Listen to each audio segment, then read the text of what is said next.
ధనుస్సు రాశి.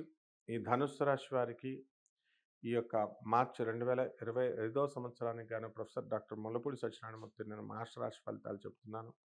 ముందుగా మనకి ధనుస్సు రాశి వారికి కేతువు కన్యా రాశి, కుంభంలో మరి ఈ యొక్క శని, రాహువు మనకి మీనరాశిలో ఉండడము, గురుడు మనకి వృషభ రాశిలో ఉండడం అనేటటువంటిది జరుగుతుంది. కాబట్టి ఈ యొక్క ధనుస్సు రాశి వారికి నూతన వ్యక్తులతో పరిచయాలు ఏర్పడతాయి. అలాగే ప్రేమ వ్యవహారాల్లో సక్సెస్ అనేటటువంటిది జరుగుతుంది.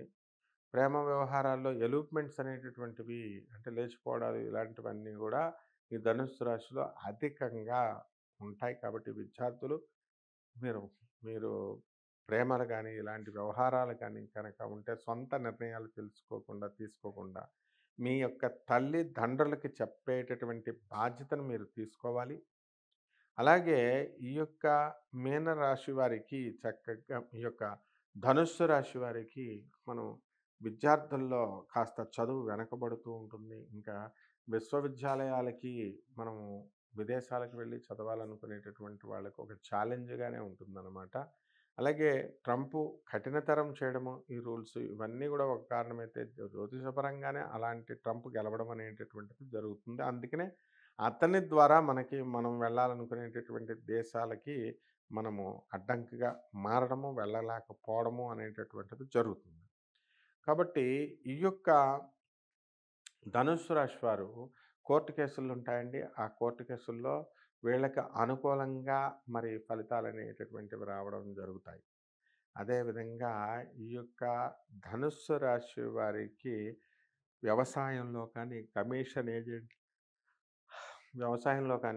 ఏజెంట్లుగా ఉన్నటువంటి వాళ్ళు, కూరగాయల బిజినెస్‌లు చేస్తున్నటువంటి వాళ్ళు, రైతులు వీళ్ళంతా గూడా సమస్తంగా పరిహారము ఇవ్వడానికి, సమస్తంగా సపోర్ట్ ఇవ్వడానికే అవకాశాలు ఉన్నాయి. కాబట్టి ఈ యొక్క ధనుస్సు రాశి లో పుట్టినటువంటి వాళ్ళు ఎవరైనా సరే బంగారము ఇవన్నీ గూడా ఎక్కువగా కొనుక్కోవడము అనేటటువంటివి చేయడం జరుగుతుంది. కాబట్టి ఈ యొక్క ధనుస్సు రాశి వారికి మరి వార్ధక్య దశలో మరి కొడుకు కనుక ఉన్నట్లయితే ఈ యొక్క ధనుస్సు రాశి వారందరికీ కూడా ఊరట అనేటటువంటిది లభిస్తుంది. అలా విధంగా ఈ యొక్క ధనుస్సు రాశి మనం తీసుకున్నప్పుడు ఈ కొన్ని క్రియలు మనం సాంప్రదాయబద్ధంగా కొన్ని మనం చేయాల్సినటువంటివి ఉంటాయి పరిహారాలు. ఏంటంటే మనము రాహువు అర్ధాష్టమంలో ఉన్నాడు కాబట్టి రాహు జపం చేయాలా, రాహు స్తోత్రాలు చదవాలా.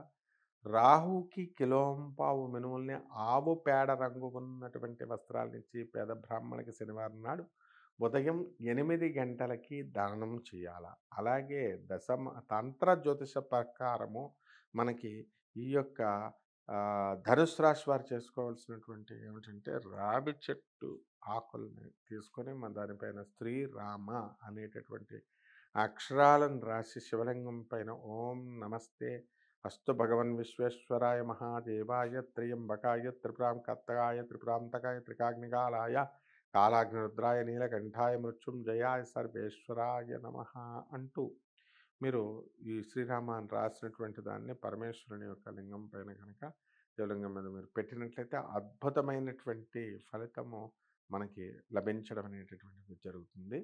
అందువలన ఈ యొక్క పరిహారాలతో మీరు మీ జాతకాన్ని మార్చుకోవచ్చు. శుభమస్తు.